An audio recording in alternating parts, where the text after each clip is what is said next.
నమస్కారం. నా TV news వార్తలకు స్వాగతం. ముందుగా వార్తల్లోని ముఖ్యాంశాలు. ఢిల్లీ డెహ్రాడూన్ ఎక్స్ప్రెస్ వే ప్రారంభించిన మోదీ 212 కిలోమీటర్ల మార్గం ద్వారా ప్రయాణ సమయం తగ్గింపు, 11,868 కోట్లతో నిర్మాణం పూర్తి, ప్రాంతీయ అభివృద్ధికి కీలకంగా మారుతుందని అంచనా. రాష్ట్రంలో పెట్టుబడులు రాకపోవడంపై బుగ్గన విమర్శలు. అవినీతి కారణంగా పెట్టుబడులు వెనుకను వేస్తున్నాయనే ఆరోపణ. పారదర్శక విధానాలు లేకపోతే అభివృద్ధి సాధ్యం కాదని హెచ్చరిక.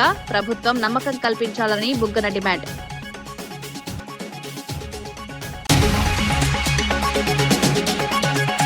మహిళా బిల్లుపై బీజేపీని ప్రశ్నించిన మంత్రి సీతక్క. కాంగ్రెస్ కాలంలోనే బిల్లు ప్రవేశపెట్టిన విషయాన్ని గుర్తు. బీజేపీకి మహిళలపై నిజమైన చిత్తశుద్ది లేదని విమర్శ. మహిళల కోసం కాంగ్రెస్ కట్టుబడి ఉందని స్పష్టం. ఉద్యోగులకు శుభవార్తగా నిధుల విడుదల. పెండింగ్ బకాయిలు చెల్లించడంతో ఉద్యోగుల ఆనందం. సీఎం చంద్రబాబు నిర్ణయాన్ని అభినందించిన ఎమ్మెల్యే. ప్రభుత్వ ఉద్యోగుల సంక్షేమానికి కట్టుబడి ఉందని వ్యాఖ్య.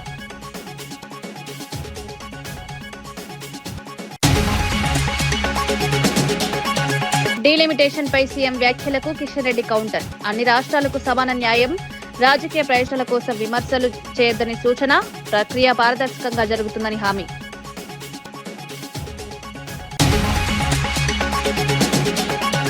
డిప్యూటీ సీఎం భట్టి విక్రమార్క కాంగ్రెస్ ప్రభుత్వ తీరును సమర్థించారు.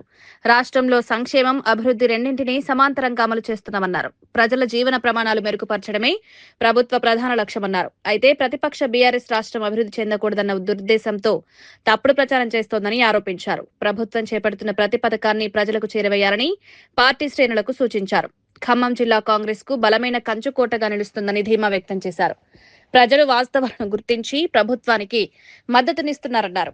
అభివృద్ధి పనులను అడ్డుకునే ప్రయత్నాలు విఫలమవుతాయని స్పష్టం చేశారు. భారత రాజ్యాంగం హక్కుల్ని దాన్ని కాపాడుకుంటూ కాంగ్రెస్ పార్టీ నాయకత్వంగా పనిచేయాలనేటువంటి ఆలోచనతో వారు ప్రమాణం చేపించారు. చేసినటువంటి ప్రమాణాన్ని ఒమ్ము చేయకుండా ఈరోజు ఈ బాధ్యతలు చేపడుతున్నటువంటి ప్రతి ఒక్కరు కూడా ఆ దిశలో కాంగ్రెస్ పార్టీ అభివృద్ధి కోసం, ప్రజా సంక్షేమం కోసం పనిచేయాలని చెప్పి మనస్ఫూర్తిగా మీ అందరినీ కోరుతూ ఈ బాధ్యతలు పొందుతున్నటువంటి మీ అందరికీ నా హృదయపూర్వకమైనటువంటి అభినందనలు కూడా తెలియజేస్తా ఉన్నాను. కారణం, ఈరోజు మీరు పొందేటువంటి పదవులు ఆషామాషి పదవులు కాదు.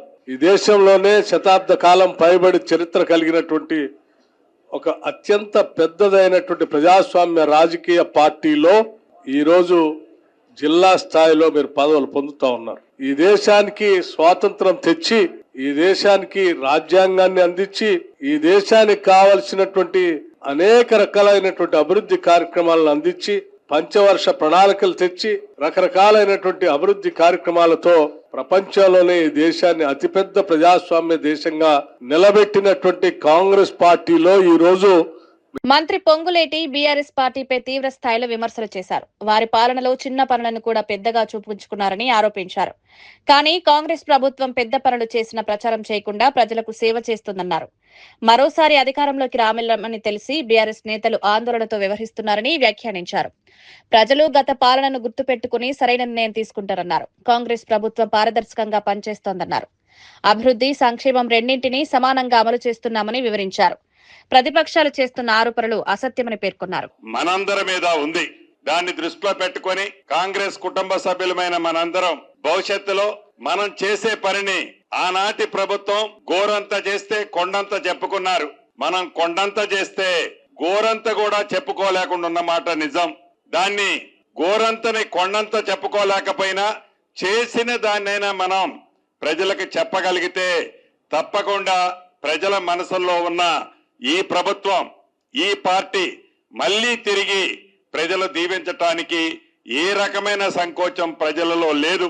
దానికి నిదర్శనమే ఈ గడిచిన కొన్ని నెలల నుంచి ప్రధాన ప్రతిపక్షమని చెప్పుకుంటున్న ఆనాడు 10 సంవత్సరాలు పరిపాలించిన దొరల పోకడ. అది జీర్ణించుకోలేకనే మళ్లీ మన ప్రభుత్వం రాదు అని జీర్ణించుకోలేకనే ఎలా కళ్ళు తాగి నుప్పు తొక్కిన కోతుల్లా ఎలా ఎగురుతున్నారో మనకి కనిపిస్తుంది.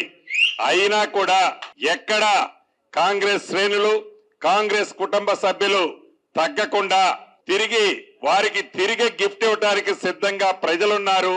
అది మీ అందరికీ తెలుసు కాబట్టి మళ్ళీ మిమ్మల్ని అడిగేది, చేసిన ప్రతి కార్యక్రమాన్ని చేయనదాన్ని ఏం చెప్పుకోనక్కర్లా. ఆనాటి ప్రభుత్వం లాగా మాయమాటల నోరు తెరిస్తే మాయమాటలు మనం చెప్పుకోనవసరంలా. చేసిన దాన్ని గనక చెప్పుకోగలిగితే, చేసిన దాన్ని ప్రజలకు ఇస్తున్న దాన్ని, చేసిన అభివృద్ధిని చెప్పుకోగలిగితే తప్పకుండా. టీపీసీసీ చీఫ్ కేటీఆర్ పై తీవ్ర విమర్శలు చేశారు. పాదయాత్రలు చేసి ప్రజలను మోసం చేయలేరని వ్యాఖ్యానించారు. ముందుగా కవిత లేవనెత్తిన ప్రశ్నలకు సమాధానం చెప్పాలని సవాల్ విసిరారు. బీఆర్ఎస్ పాలనలో అనేక అవకతవకలు జరిగాయని ఆరోపించారు. 10 ఏళ్ల పాలనలో ప్రజలు ఇబ్బందులు పడ్డారని పేర్కొన్నారు. ఇప్పుడు ప్రజల మద్దతు కాంగ్రెస్ కే ఉందన్నారు. కేటీఆర్ ప్రజలకు నిజాలు చెప్పాలని డిమాండ్ చేశారు. బీఆర్ఎస్ నేతలు ప్రజల నమ్మకాన్ని కోల్పోయారని విమర్శించారు. ఏ రకంగా ఈ రాష్ట్రాన్ని దోచుకున్నారో, అన్న ఏ రకంగా వేల కోట్ల ఆస్తులు సంపాదించుకున్నారో, మేనబావ ఏ రకంగా ఆస్తులు సంపాదించుకున్నారో, సంతోషరావు ఏ రకంగా సంతోషంగా ఉన్నాడో, ఇవన్నీ కూడా మీ చెల్లె చెబుతా ఉంది. పాదయాత్ర చేసే ముందు మీ చెల్లె స్పందించిన ప్రశ్నలకి జవాబు చెప్పి పాదయాత్రకు పోవాల్సిన విజ్ఞప్తి చేస్తా ఉన్నాను. రాష్ట్రాన్ని అడ్డగాలుగా దోచుకొని, ఇలా సోషల్ మీడియాని అడ్డం పెట్టుకుని పెద్దలు విక్రమార్క చెప్పినట్టుగా కాంగ్రెస్ పార్టీని బదనాం చేసే ప్రయత్నం చేస్తా ఉన్నారు. ప్రధాని మోదీ ఢిల్లీ డెహ్రాడూన్ ఎక్స్ప్రెస్ వేను ప్రారంభించారు. సుమారు 11,868 కోట్ల వ్యయంతో నిర్మించిన ఈ ప్రాజెక్టు 212 కిలోమీటర్ల పొడవు కలిగి ఉంది. ఈ ఎక్స్ప్రెస్ వే ద్వారా 6 గంటల ప్రయాణం కేవలం 2 గంటలకు తగ్గింది.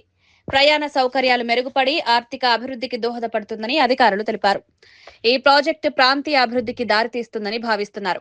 రవాణా సౌలభ్యం పెరగడంతో వాణిజ్య కార్యకలాపాలు వేగవంతమవుతాయని అంచనా వేస్తున్నారు. మౌలిక వసతుల అభివృద్ధిలో ఇది కీలక అడుగుగా పేర్కొన్నారు. मुख्यमंत्री और उप मुख्यमंत्री भी उनके साथ इस वक्त वहां पर मौजूद थे। तो आप तस्वीरों में देख रहे हैं ये एलिवेटेड कॉरिडोर जो करीब करीब 12 किलोमीटर का है। यहाँ से कितना खूबसूरत दृश्य, जब आप इस एक्सप्रेसवे पर जाएंगे तो आपके लिए एक बहुत ही अलग अनुभव होगा। और आप पढ़ पा रहे होंगे ये दिल्ली देहरादून इकोनॉमिक कॉरिडोर और गणेशपुर और आशा रोडी के बीच में जो वाइल्ड लाइफ कॉरिडोर बनाया गया है 18 किलोमीटर लंबा हिस्सा है। और जैसा कि हम लगातार अपने एक्सपर्ट्स के साथ बात कर रहे हैं, NHAI और वर्ल्ड जो wild life institute of India है उसको साथ में लेकर के इस पूरे प्रोजेक्ट को कंसीव किया गया। और अंडरपास का उपयोग कैसे किया जाए, वन्यजीव कैसे इस अंडरपास का उपयोग कर पाएं, जो वन्य प्रजातियां हैं वो अंडरपास का उपयोग कैसे कर पाएं, और जो प्रभावशीलता है इस पूरे के पूरे प्रोजेक्ट की, उसको देखने के बाद ये जो पूरा वन क्षेत्र है, जो बाघ, हाथी, ग्रेटर हॉर्नबिल और किंग कोबरा जैसी जो कुछ लुप्तप्राय प्रजातियां हैं वो भी यहाँ पर पाई जाती हैं बड़ी संख्या में। और गणेशपुर और आशा रोडी के बीच में जो 20 किलोमीटर लंबा कुल एरिया है, इस हिस्से में जहां पर प्रधानमंत्री इस वक्त व्यू पॉइंट देख रहे हैं वो करीब 10.97 किलोमीटर लंबा अंडरपास है। उस अंडरपास के बिल्कुल करीब जहां पर व्यू पॉइंट बनाया गया है। और खास तौर पर కేంద్ర మంత్రి కిషన్ రెడ్డి డీలిమిటేషన్ అంశంపై స్పందించారు. సీఎం రేవంత్ రెడ్డి వ్యాఖ్యలు సరికావని పేర్కొన్నారు. అన్ని రాష్ట్రాలకు సమాన న్యాయం జరగాలన్నదే కేంద్ర ప్రభుత్వ లక్ష్యమని స్పష్టం చేశారు. రాజకీయ ప్రయోజనాల కోసం విమర్శలు చేయడం సరైంది కాదన్నారు. దేశవ్యాప్తంగా సమతుల ప్రాతినిధ్యం కల్పించడమే ప్రధాన ఉద్దేశమని తెలిపారు. ప్రజల్లో అపోహలు సృష్టించకూడదని సూచించారు. డీలిమిటేషన్ ప్రక్రియ పారదర్శకంగా జరుగుతుందన్నారు. ఎందుకంటే ఈరోజు 70 కోట్ల మంది మహిళలకు సంబంధించినటువంటి ఆత్మగౌరవము, మహిళలకు సంబంధించినటువంటి హక్కులు, అభివృద్ధిలో వాళ్ళకు సమాన ప్రాధాన్యత కల్పించి, భాగస్వామ్యం కల్పించి ముందుకు తీసుకెళ్లాలనేటువంటి ప్రయత్నము ఈరోజు జరుగుతూ ఉంది. గత 50 సంవత్సరాలుగా దీనిపైన చర్చ జరుగుతూ ఉంది. అనేక పార్టీలు, సంస్థలు, అనేక మంది మేధావులు దీనిపైన డిమాండ్ చేస్తున్న వచనం మనకు తెలుసు. అనేక సార్లు లోక్సభ, రాజ్యసభలో కూడా దీనిపైన చర్చ జరిగింది. 2010లో కాంగ్రెస్ పార్టీ అధికారంలో ఉన్నప్పుడు రాజ్యసభలో బిల్లు కూడా పాస్ అయింది. చివరకు అనేక కారణాలతో ఆ యొక్క బిల్లు కార్యరూపం దాల్చలేదు. ఇది ప్రజాస్వామ్య శక్తికి, ఎందుకంటే 50% జనాభా మన దేశంలో మహిళలు ఉన్నారు కాబట్టి ఆ మహిళలకు ఆత్మగౌరవానికి, మహిళలకు సంబంధించినటువంటి ఒక రాజకీయపరమైనటువంటి విశ్వాసం కల్పించేటువంటి ప్రక్రియ ఈ 33% రిజర్వేషను. ఇది దేశ ప్రజాస్వామ్య వ్యవస్థకు ఒక కొత్త శక్తిని కల్పిస్తుందనే విషయంలో మరి ఏ రకమైనటువంటి అనుమానం లేదు.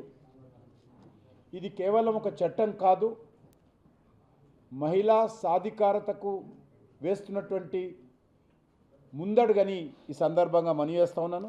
బీహార్ రాజకీయాల్లో కీలక పరిణామం చోటు చేసుకుంది. శాసనసభాపక్ష సమావేశం అనంతరం సామ్రాట్ చౌదరిని ముఖ్యమంత్రిగా ఎన్నుకున్నారు. బీసీ వర్గానికి చెందిన నాయకుడిగా ఆయన ఎంపిక ప్రాధాన్యత సంతరించుకుంది. రేపు ముఖ్యమంత్రిగా ప్రమాణ స్వీకారం చేయనున్నట్లు అధికారికంగా ప్రకటించారు.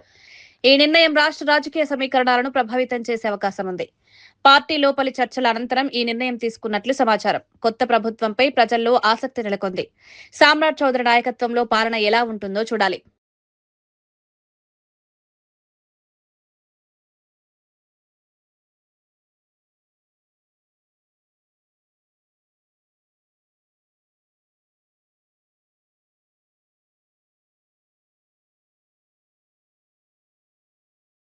నెల్లూరు జిల్లా జువ్వలదిన్నెలో వైఎస్ జగన్ పర్యటనకు ఏర్పాట్లు జోరుగా కొనసాగుతున్నాయి. వైసీపీ నేతలు ప్రాంతాన్ని పరిశీలించి ఏర్పాట్లను సమీక్షించారు. జగన్ హయాంలో నిర్మించిన ఫిషింగ్ హార్బర్ ను టీడీపీ తమ ఖాతాలో వేసుకుంటోందని మాజీ మంత్రి కాకాని ఆరోపించారు. బోట్ల విడుదలలో టీడీపీ నేతల జోక్యం ఉందని విమర్శించారు. హార్బర్ లో సాగర్ డిఫెన్స్ కంపెనీ ఏర్పాటుపై కూడా వైసీపీ అభ్యంతరం వ్యక్తం చేసింది. మిగిలిన పనులను పూర్తి చేయడంలో ప్రభుత్వం విఫలమైందని ఆరోపించారు. ఈ పర్యటనతో రాజకీయ ఉద్రిక్తత పెరిగే అవకాశం ఉంది. వాళ్ళకి అది సరిపోదు, దాన్ని మరలా విస్తరించాలనేటువంటి ఆలోచన చేస్తున్నటువంటి నేపథ్యంలో జగన్మోహన్ రెడ్డి గారు కూడా స్పష్టంగా ఇది ఫేజ్ 1, తర్వాత దీన్ని విస్తరిస్తామని చెప్పినటువంటి పరిస్థితుల్లో ఉన్నటువంటి హార్బర్ ని పూర్తి చేయకుండా 10% పనులు పెండింగ్ లో పెట్టి వాళ్ళ దగ్గర నుంచి ఈరోజు బలవంతంగా ప్రైవేటీకరణ చేయడం అనేటువంటిది మత్స్యకారులు జీర్ణించుకోలేకపోతున్నారు. దాని మీద అనేక రకాలైనటువంటి ఈ మధ్య లోకేష్ గారు రావడం, దానికి సంబంధించి ఆయన శంకుస్థాపన చేసిన రోజే మత్స్యకారులు ప్రాణాలకు తెగించి తీసుకొచ్చి పార్క్ చేసినటువంటి కరైకల్ బోట్లు 4 బోట్లు ఉంటే వాటిని పంపించేయమని ఆదేశాలు ఇచ్చడం, పంపించడం జరిగింది. ఈరోజు తెలుగుదేశం పార్టీకి సంబంధించినటువంటి నాయకుల జోక్యంతోనే బోట్లు తరలి వెళ్ళాయి. కాబట్టి ప్రభుత్వం ఈరోజు మొక్కుబడిగా మత్స్యకారులు ఇటు ప్రైవేటీకరణ గురించి కానీ బోట్ల తరలింపు విషయంలో కానీ ఆగ్రహం వ్యక్తం చేస్తున్నారు. కాబట్టి అనేక రకాలైనటువంటి ప్రయత్నాలు చేయడం. ఇన్ని రోజులు ఈ ప్రభుత్వానికి మత్స్యకారులు గుర్తురాలే, మంత్రులకు మత్స్యకారులు గుర్తురాలే, అధికారులకు మత్స్యకారులు గుర్తురాలే, కలెక్టర్ గారికి, ఎస్పీ గారికి మత్స్యకారులు గుర్తురాలే. ఈ రోజు ఏదైతే సమస్య వచ్చిందో, వైఎస్ఆర్ కాంగ్రెస్ పార్టీ అండగా నిలిచిందో, జగన్మోహన్ రెడ్డి గారికి ఇక్కడికి వచ్చి వాళ్ళని అండదండలు అందిస్తానని చెప్పాడో ఆ రోజు నుంచే ఈ కార్యక్రమం ప్రారంభమైంది. మంత్రి వెంకటరెడ్డి మహిళా రిజర్వేషన్ బిల్లుకు కాంగ్రెస్ పూర్తి మద్దతు ప్రకటించారు. అయితే ఈ బిల్ పేరుతో డీలిమిటేషన్ తీసుకురావాలని బీజేపీ ప్రయత్నిస్తోందని ఆరోపించారు. డీలిమిటేషన్ వల్ల ఉత్తరాది ఆధిపత్యం పెరిగే ప్రమాదం ఉందన్నారు. దక్షిణాది రాష్ట్రాలకు అన్యాయం జరిగితే పోరాటం చేస్తామని హెచ్చరించారు. ఎన్నికల కోడ్ అమల్లో ఉన్నప్పుడు పార్లమెంట్లో చట్టాలు చేయడం సరైంది కాదని పేర్కొన్నారు. మహిళలకు న్యాయం చేయాలని, రాజకీయ ప్రయోజనాల కోసం బిల్లులను వాడకూడదని సూచించారు. సోనియా గాంధీ, ఇందిరాగాంధీ, మీరా కుమార్ రాష్ట్రపతులుగా ఎంతోమంది మహిళలు చేసిన కాంగ్రెస్ పార్టీ ఈరోజు మా కోరిక నెరవేరింది. ఒకటే నష్టమైందంటే ఆయన 50% సీట్లు పెంచాలి, దానికి దక్షిణ భారతానికి పూర్తి అన్యాయం జరిగి వాళ్ళు మా ఓట్లు అవసరం లేకుండా అక్కడ నార్త్ ఇండియా 600 సీట్లల్లో వాళ్ళకు కావాల్సిన 450 అయితే గవర్నమెంట్ ఎప్పుడు మేమే అధికారంలో ఉండొచ్చని పార్లమెంట్ ఎన్నికల కోడ్ ఉన్నది. ఇప్పుడు బీహార్లో పోలింగ్ ఉన్నది, తమిళనాడులో పోలింగ్ ఉన్నది. అసలు పార్లమెంట్లో కొత్త చట్టాలు తీసుకురాకూడదు. అయినా మహిళా బిల్లు ఉంది కాబట్టి దానికి కాంగ్రెస్ పార్టీ సపోర్ట్ అని చెప్పి దొంగచాటుగా ఆ బిల్లు తీసుకొచ్చింది. దాంతో దక్షిణ భారతదేశానికి అన్యాయం జరుగుతుంది. నిన్న మొత్తం కూడా ముఖ్యమంత్రి మంత్రులను కూర్చొని మాట్లాడుకున్నాం. మళ్ళీ రేపు పోయిన తర్వాత మళ్ళీ మాట్లాడుకొని తప్పకుండా దక్షిణ భారతదేశమే దేశానికి సగం కాంట్రిబ్యూషన్ 5 జీడిపి మనం కాంట్రిబ్యూట్ చేస్తున్నాం. కర్ణాటక అలాంటి మన రాష్ట్ర సౌత్ ఇండియాకు అన్యాయం జరిగితే తప్పకుండా పోరాటం చేస్తాం. మంత్రి అచ్చెన్నాయుడు అంబేద్కర్ జయంతి సందర్భంగా నివాళులర్పించారు. అంబేద్కర్ ఒక వ్యక్తి మాత్రమే కాదు, మహాశక్తి అని పేర్కొన్నారు. దేశంలోని ప్రతి పౌరుడికి సమాన హక్కులు కలిగించే రాజ్యాంగాన్ని అందించిన మహనీయుడని కొనియాడారు. కులం, మతం తేడా లేకుండా అందరికీ న్యాయం జరిగేలా వ్యవస్థను రూపొందించారన్నారు. శ్రీకాకుళం జిల్లాలో ఆయన విగ్రహానికి పూలమాలలు వేసి నివాళులర్పించారు. అంబేద్కర్ ఆశయ సాధన కోసం కృషి చేస్తామని హామీ ఇచ్చారు. సమాజంలో సమానత్వం నెలకొల్పడమే లక్ష్యమన్నారు. ఎన్డీఏ ప్రభుత్వం అన్ని విధాలా సహకరిస్తుంది. ఈ రోజు ప్రతి దళిత కుటుంబంలో ఒక వ్యక్తి ఒక ఎంటర్ప్రెన్యూర్ గా ఉండాలి, ఒక పారిశ్రామికవేత్తగా తయారవ్వాలి. అందుకే అన్ని రంగాల్లో మీకు ఎక్కడైనా సరే ఒక పారిశ్రామిక వాడుంటే అక్కడ దళితులకి రిజర్వేషన్స్ ఇచ్చి స్థలాలు ఇస్తున్నాం. వారికి ఒక ఇండస్ట్రీ పెట్టుకుంటే వాళ్ళకి పారితోషికాలు ఇస్తున్నాం. ఎన్నో సంవత్సరాల నుంచి బాకీలు ఉన్నటువంటి డబ్బులు కూడా ఇచ్చి వారికి అన్ని విధాలా ప్రోత్సహిస్తున్నాం. దాన్ని కూడా ప్రతి ఒక్కరూ ఉపయోగించుకోవాలి. ఈరోజు మీరు పారిశ్రామికవేత్తలు తయారవ్వడమే కాదు, మీరు ఒక 10 మందికి ఉద్యోగాలు ఇచ్చే స్థాయికి ఎదగాలి. దానికి మనసా వాచ కర్మణ ఈ ప్రభుత్వం చిత్తశుద్ధితో పనిచేస్తుందని చెప్పి తెలియజేస్తున్నాను. ఈరోజు విద్యార్థులకి రెసిడెన్షియల్ స్కూల్స్ ఉన్నాయి, కానీ హాస్టల్స్ ఉన్నాయి. ఎక్కడికి వెళ్ళినా సరే కనీసమైనటువంటి సదుపాయాలు లేవు. మొన్నే ముఖ్యమంత్రి గారు చెప్తున్నారు, ఈ రాష్ట్రంలో ఏ రెసిడెన్షియల్ స్కూల్కి వెళ్ళినా, ఏ హాస్టల్కి వెళ్ళినా తాగడానికి నీళ్లు కూడా లేవు. చాలా స్కూల్స్లో మినరల్ వాటర్ ప్లాంట్స్ కూడా లేవు. అందుకే స్పష్టంగా ముఖ్యమంత్రి గారు ఆదేశాలు ఇచ్చారు. రేపు వేసవి సెలవుల తర్వాత స్కూల్స్ అన్నీ ఓపెన్ అయ్యే సమయానికి అన్ని హాస్టల్స్ బాగవ్వాలి, అన్ని రెసిడెన్షియల్ స్కూల్స్ బాగవ్వాలి. ప్రతి హాస్టల్లో స్వచ్ఛమైనటువంటి మినరల్ వాటర్ ద్వారా నీరు ఇవ్వాలని స్పష్టంగా ఆదేశాలు ఇచ్చి ముందుకెళ్తున్న విషయం కూడా ఈరోజు సంతోషంగా మీ అందరికీ తెలియచేస్తున్నాను. మీరు తప్పనిసరిగా అంబేద్కర్ ఆశయాలకు అనుగుణంగా మనందరం కృషి చేద్దాం. ఇప్పుడే పెద్దల నరసింహ గారు చెప్పారు, అనేక పథకాలు ఉండే. సోషల్ వెల్ఫేర్ డిపార్ట్మెంట్ ద్వారా స్వయం ఉపాధి పథకాలు ఉండే, చదువుకోవడానికి సహాయం చేసేవాళ్ళం. అదేవిధంగా ఎవరైనా ఇంటర్ క్యాస్ట్ మ్యారేజ్ చేసుకున్నా డబ్బులు ఇచ్చేవాళ్ళం. ఇవన్నీ ఉండే. గత 5 సంవత్సరాలు ఈ వ్యవస్థలన్నీ రాజకీయం మాట్లాడదలుచుకోలేదు, కానీ తప్పదు చెప్పవలసింది, అన్నీ ఆగిపోయాయి. ఇప్పుడు అవన్నీ మళ్ళీ కొనసాగించడానికి ప్రయత్నం చేస్తున్నాం. ఎంత బాధ కలుగుతుందంటే, రాజకీయాల్లో ఉంటాం పోతాం, అధికారం వస్తుంది, కానీ ఒక వ్యక్తిని ఎప్పుడూ కించపరచకూడదు.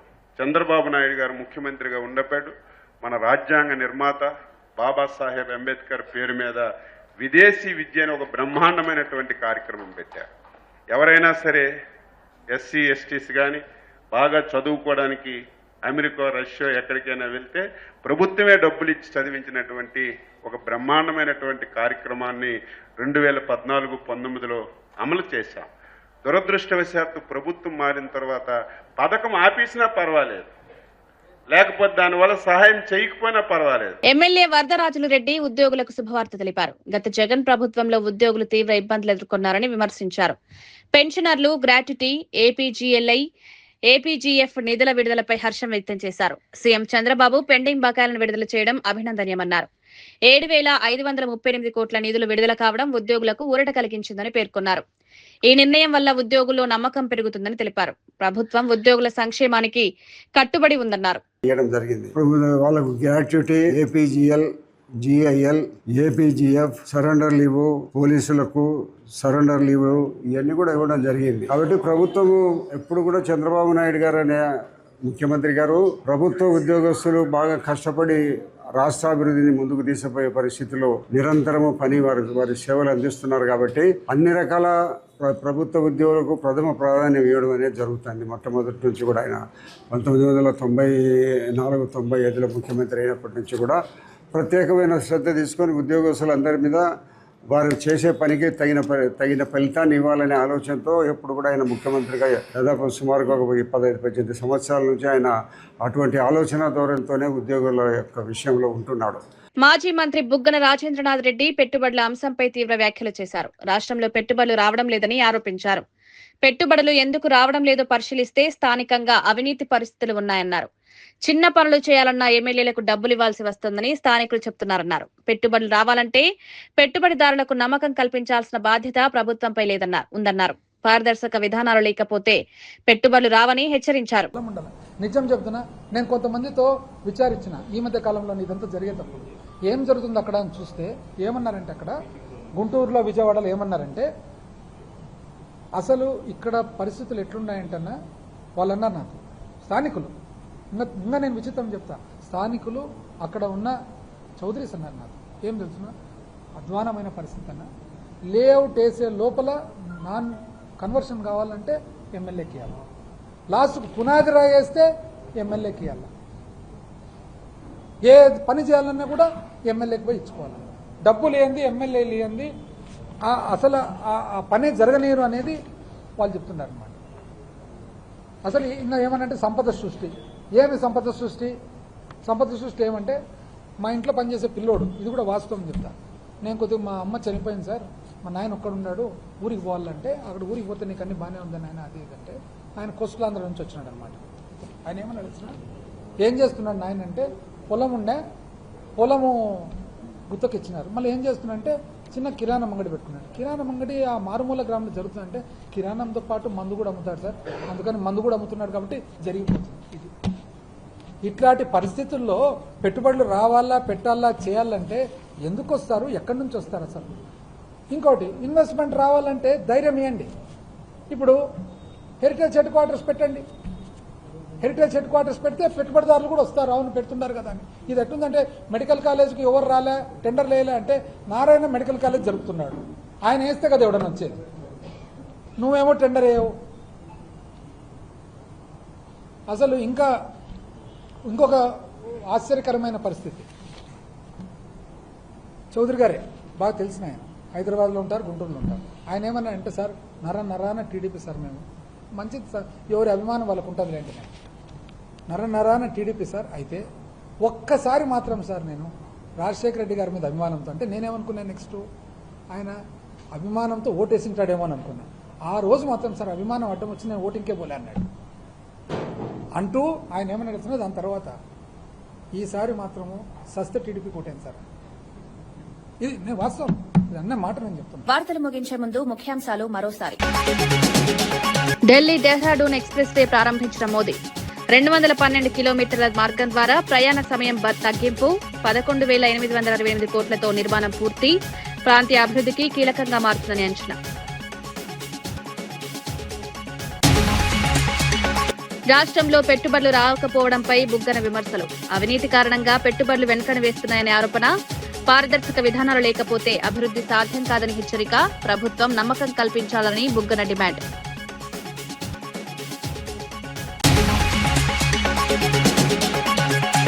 మహిళా బిల్లుపై బీజేపీని ప్రశ్నించిన మంత్రి సీతక్క, కాంగ్రెస్ కాలంలోనే బిల్లు ప్రవేశపెట్టిన విషయాన్ని గుర్తు, బీజేపీకి మహిళలపై నిజమైన చిత్తశుద్ది లేదని విమర్శ, మహిళల కోసం కాంగ్రెస్ కట్టుబడి ఉందని స్పష్టం.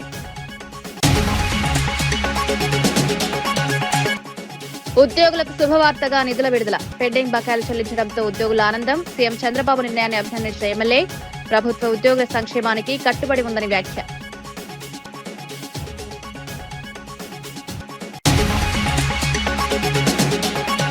డీలిమిటేషన్ పై సీఎం వ్యాఖ్యలకు కిషన్ రెడ్డి కౌంటర్, అన్ని రాష్ట్రాలకు సమాన న్యాయం, రాజకీయ ప్రయోజనాల కోసం విమర్శలు చేయొద్దని సూచన, ప్రక్రియ పారదర్శకంగా జరుగుతుందని హామీ.